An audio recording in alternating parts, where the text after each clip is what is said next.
it's a moment, I'll make sure it's an explosion. Cause lately I've been seeing stars, trying to kick out on this short course. But it's no holds barred, middle fingers like I'm stone cold. What is good, everybody? This is WeTooDeep. We're back with another episode of the Slapping Meat Wrestling Podcast. And for those who are going to listen to this after the fact on audio, we are live on YouTube for this episode only. Now, I'm not sure how many people are going to be here live with me, but I wanted to offer the opportunity here to I have a question. If you can tell by the name of this episode, I have a question, and it's, can someone explain to me what the hell I'm missing? So let me preface this. This is solely going to be on the Wyatt 6, and I know what y'all are thinking. You're here again. Y'all should just expect this. Y'all should just expect this. This is sort of a gimmick that it's sort of, I don't want to say easy to hate on, because I want to like it, but it's one of those things where my opinion, I have opinions each week as we're sort of formulating what's happening, and it is one of those things where I'm just going to go ahead and speak my mind about it. And so with this week,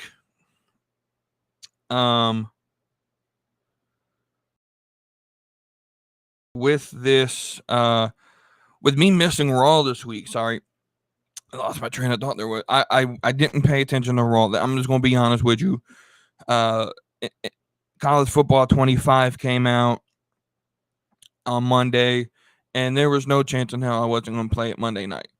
And I thought about turning the game off to watch Raw, and I didn't. I'm going to be honest with you. I just didn't. I just sat there and played NCAA football all night long, right? And so I missed all of Raw. Sure, it was a banger, right? And then I already had planned, that I was going to take this week off. So this is sort of like a special thing. This episode, I didn't plan to do this until Tuesday, maybe Wednesday. And it's solely just going to be, let's talk about the Wyatts. Someone explain this to me. And so I missed Raw on Monday, and one of my Discords, co-host here, DJ Wavy D, post, WeTooDeep should like this or whatever, right? And I had no idea what he was talking about. And so I went to YouTube, and I assumed it was about the Wyatts.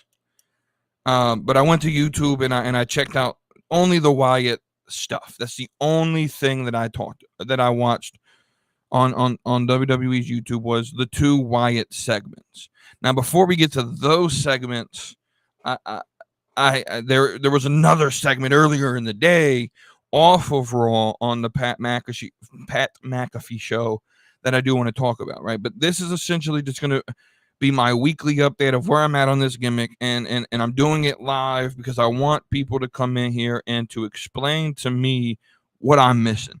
What am I missing with this gimmick? Because even this week, it didn't really click with me. So what I'm going to do is I'm going to preface sort of where I'm at, and if anyone wants to jump in here in the chat, we'll read that later. If you're listening to this after the fact on audio, I do apologize. But before we jump into all of that, you can join and get all of these notifications on the Discord page. Link in the description as well. Don't forget as well, we are affiliated with the WWE shop. We have an affiliate link.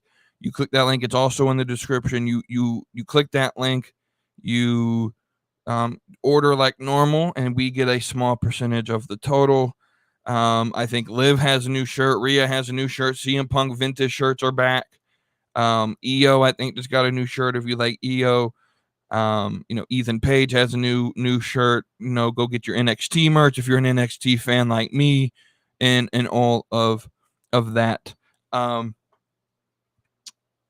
And then finally, last sort of housekeeping thing, watch the Beyond the Junkyard podcast with James and Cody live on the Junkyard Media Group YouTube page every Thursday night, 9 p.m. Eastern. They had a show last night. I didn't watch it, wasn't paying attention to it.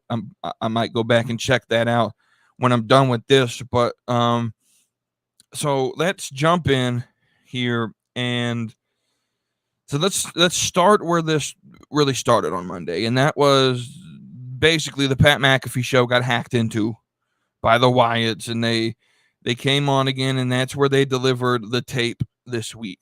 Now, I have a couple issues with this happening, and the first of which is you just hacked into ESPN.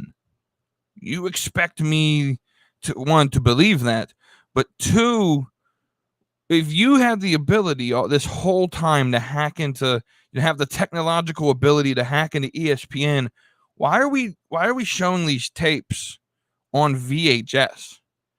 Y'all can't just hack into Raw.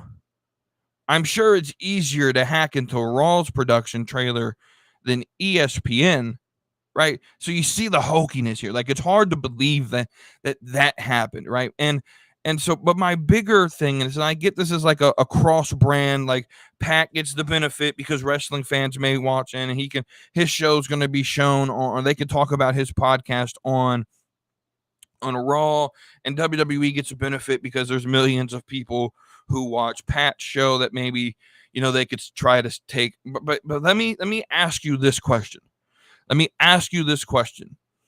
If you're not a wrestling fan and you were sitting there and you're watching Pat McAfee, I think he was talking to Jeff Passan. I don't know what sport he covers. Don't really know that's irrelevant, right? But you're watching Pat McAfee show. Like, I'm assuming 80, let's go a little bit conservative and say like 70% of his audience probably doesn't watch wrestling and probably watch Pat McAfee for how funny he is in his sports takes, right? And to see what's going on in the world of sports, right? So a large portion of that audience probably doesn't care about WWE, right? And so my question then is if you're not a wrestling fan and you're watching Pat talk sports, and then all of a sudden you get sort of bombarded by this spooky, corny, hokey wrestling gimmick, does that not make you maybe turn off the television? Does that not sort of confuse you a little bit?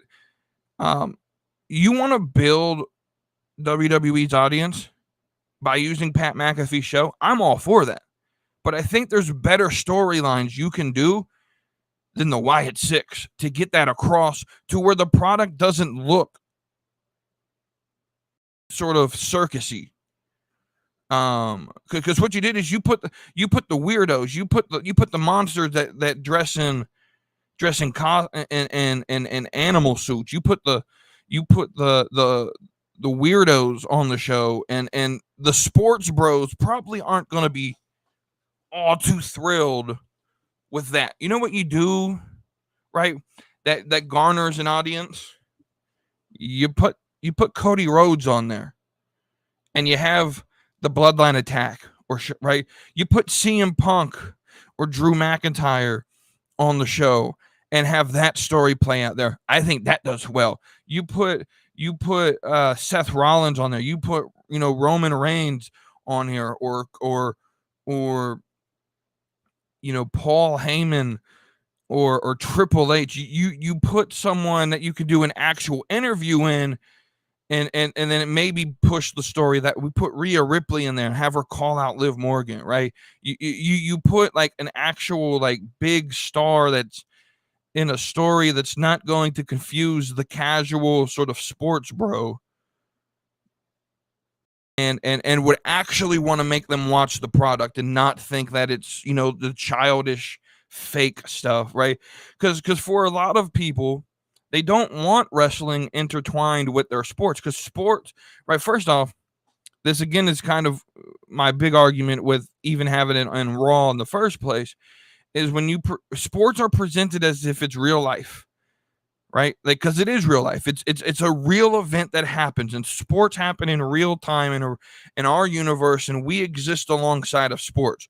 But a wrestling comes along, and especially something like the Wyatt Six, and it's sort of mystical, and for anyone who doesn't believe that it's not already crossed into that supernatural gimmick, I don't think you're reading it the same way I'm reading it. And so you have like this spooky thing pop onto the screen. The blue screen pops up and it says, "You lied." Again, that's the second time this happened, but we have no answers as to what Pat lied about. Or is he talking to Gable? Like who lied? What did he lie about? Like, there's no answers there, right? And so there's just a lot going on with this Pat McAfee thing.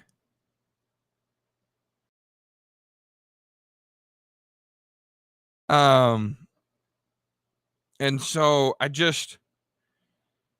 it's one of those things that I don't see the benefit of putting the Wyatt Six on McAfee, because the first off, the hardcore like Wyatt fans aren't watching sports. And I'm not going to say all of them, but like, I would imagine from some of the interactions that I've had with wrestling fans online, a lot of them aren't the biggest of sports fans. So I hardly think that they're going to be watching ESPN at noon to watch Pat McAfee talk about sports. I hardly think, right? Especially if all they're going to get to please their sort of the wrestling fan in them is like a 30-second gimmick. Like, I hardly doubt that someone that's a hardcore wrestling fan that maybe doesn't care about the world of sports is going to tune in for 30 seconds.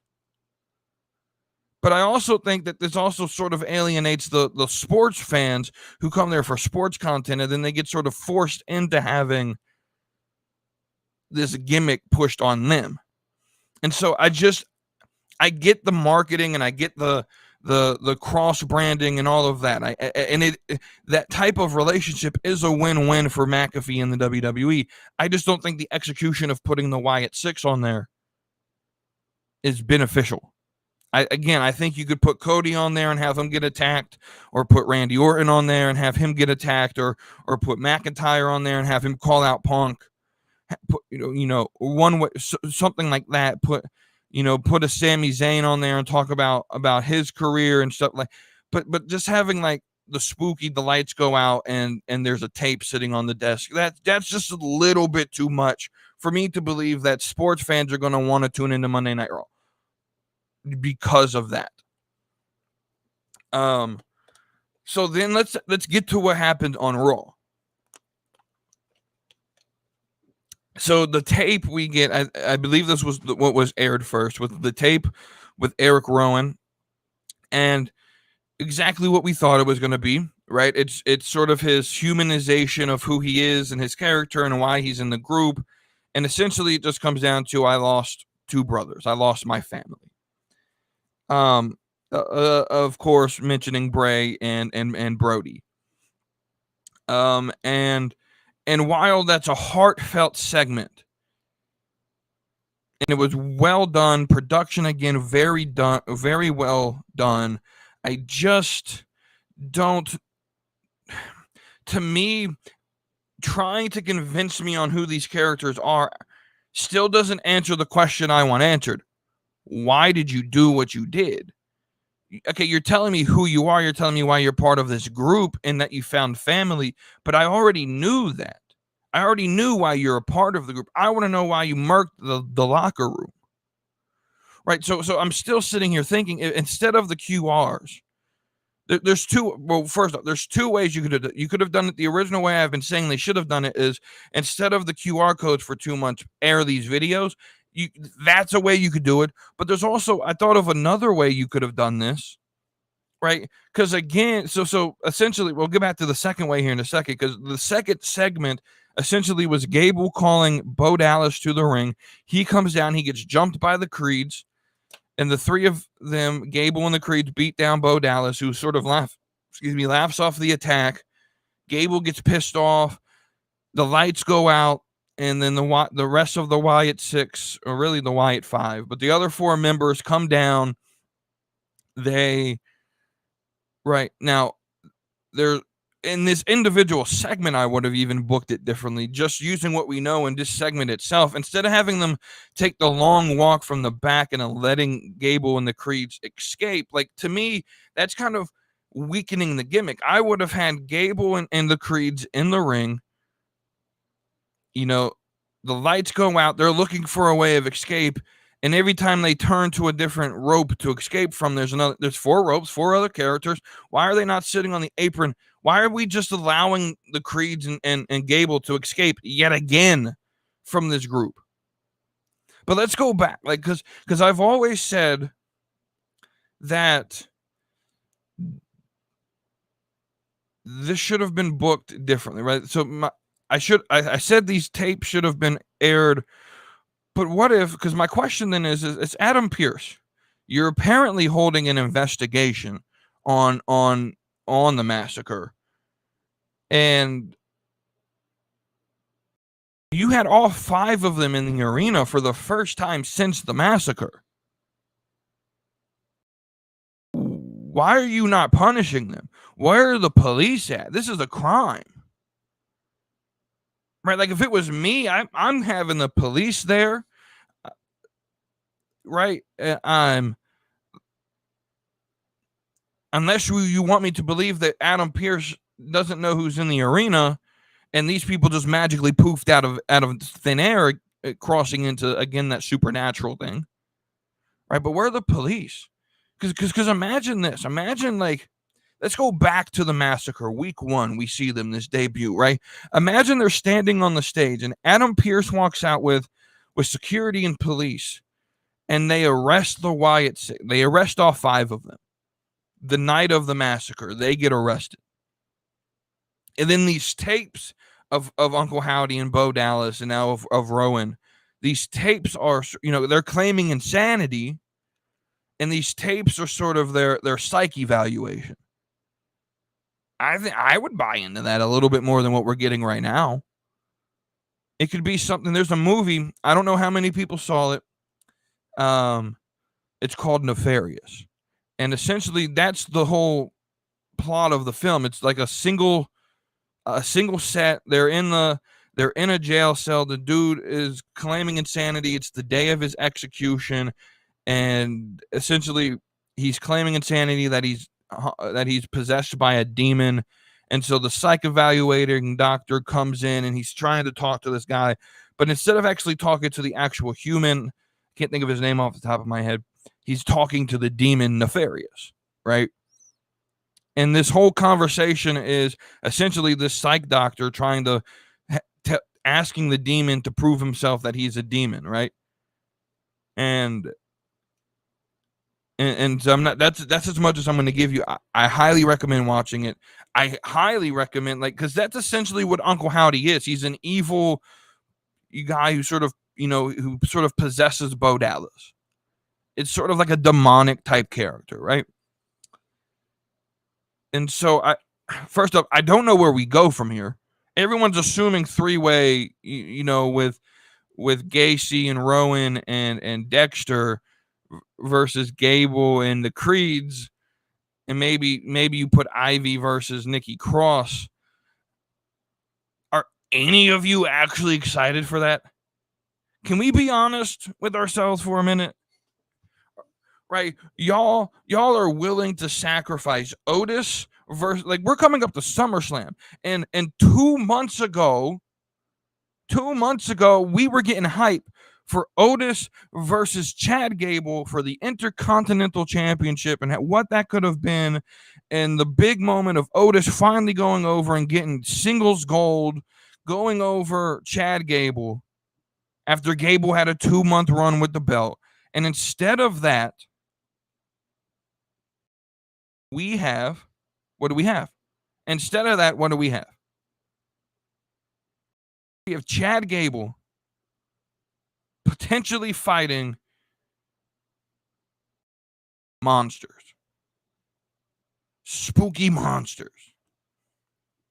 Completely destroyed. Otis hasn't even been on TV in a meaningful sense since this.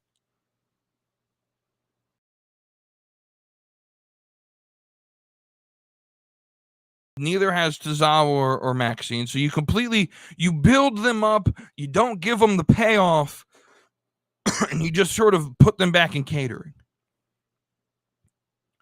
Right. And then I'm not hating the IC title picture right now with Braun and Sammy, but guess what? Braun, if we did this way where Gable beat Sammy, Otis turned on Gable, and then it's Otis and Gable at SummerSlam, guess what? Braun could have been in Money in the Bank where he won, and instead of throwing it away for McIntyre, I get it progresses the story, but this thing's getting played out with McIntyre, man. Every time I get Punk's whole thing is like he's not going to be champion when I'm here. But it's getting a little bit played out.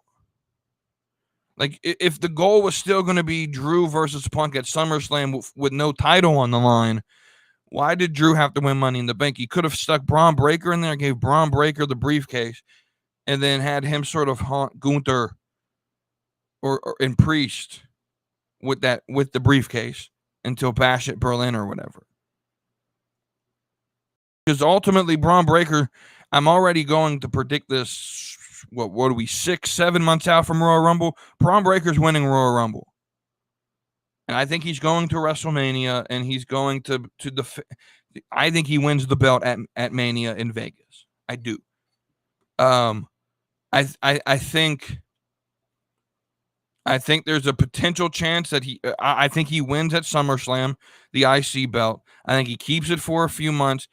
WWE has this thing where they like to have like the hometown hero. I think he defends at Bad Blood in Atlanta because that's near from where he's from. He went to college at Kennesaw State, which is in the greater Atlanta area. So I think he's gonna definitely have a role at Bad Blood. Possibly against Dragunov, possibly against Kaiser, who knows, right? But back to the sort of the Wyatt 6 thing, like, where are we going? Where are we going? See, so this was a test. I wanted to do this live, and obviously, 11 a.m. when I'm doing this live isn't really the best time on a Friday to do this. Probably should have done it at night, but this was the only time I was really free. So again, those listening to audio may be a little confused. So there's really no comments to explain this, which is what I sort of assumed, which is fine. But if you listen to this after the fact, explain to me what I'm missing here. What should I like about this gimmick? Because at this point, I mean, I like the production. I think for the most part, the production of the tapes and some of that's pretty good. But I'm not gonna get wet in the pants because we finally get them in the ring. They didn't even do anything, though. You just let them escape. So we don't really build anything. It's still the same sort of spooky gimmick that doesn't really proceed to anything. And so we're going to continue down. We're 5 weeks into this. We're 5 weeks into this, and we finally get them in the ring, but we're going to continue down this path. I'm telling you, we're going to probably get 3 more weeks of tape. So we're going to be 2 months into this, and all we get are promo tapes before we get a match. And eventually we're going to end up with insert sponsor, insert blacklight. We're going to get Mountain Dew blacklight match. Sponsored by God knows who. That's where I see this going based on the current trajectory. None of this titillates the senses over here. It's all the same old recycled Bray Wyatt stuff. And yes, I'm sure Bray is happy and proud of his brother, and I'm happy and proud of Taylor. Like, this is not hating on Taylor Rotunda or anybody else involved in this. I just don't think it's worth, like how does Chad Gable benefit from this? How do the Creeds, now you throw the Creeds in this thing. How do the Creeds benefit from this outside of getting TV time? But now they're going to be stuck in a who knows how long feud with the Wyatts. So now they're not in the title picture. Gable's not in a title picture because he's battling the Wyatt when Gable should be IC champion. How does this benefit any of them? Gable did all this work getting Alpha Academy over, building up this feud to turn heel, only to have the Creeds joined him. Now, I don't know what the live reaction was, but my reaction to watching it was like, oh, well, we kind of knew this was coming. And it wasn't one of like relief of, holy shit, the Creeds are with Gable. This is what we always wanted. It was one of, oh shit, now the Creeds are stuck in the Wyatt feud. So I just don't see how this benefits anybody. In the long term, I don't see how this benefits anybody. So that's the question that I'm asking. I'm going to try to keep it short. I really didn't plan to do this for very long. Because we didn't have an episode on Tuesday, though, I am going to go ahead and do what we typically do on Tuesdays with Thirsty Tuesday. So let's tell you the winners from last week.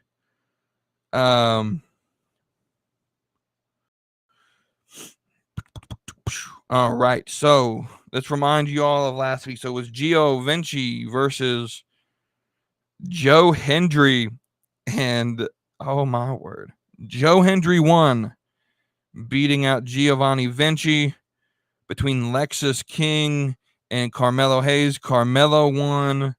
Between Trick and Hook, it's Trick Williams. And between Punk and Hammerstone is CM Punk. So that's Punk, Trick Williams, Carmelo Hayes, and Joe Hendry advancing to the next round. So this week's matchup, which is going to be a little bit short of a vote, you'll have till Tuesday to do the vote. But this week's matchup is going to be these four matchups for this week. So the first one, so because Wavy D's not here, I'm not going to say who I'm voting for. We'll all vote in the Discord this week. But it's going to be Roman Reigns versus LA Knight. Yeah. Speaking of someone who didn't benefit from a Wyatt feud, LA Knight. So Roman Reigns versus LA Knight. Ace Austin from TNA versus Ricky Starks from AEW. Cody Rhodes versus Orange Cassidy. And Ludwig Kaiser versus AEW's Wardlow. There's going to be these four matchups for this week. Outside of that, I ain't got much left planned for you guys. This is going to be short. Hoping maybe someone would come into the live and interact with me. Again, thank you all for listening. This has been another episode of the Slapping Me Wrestling Podcast. My name is WeTooDeep. I will see you all on Tuesday. Brother, I'm going run a wild Hulk Hogan. If I like get some moment.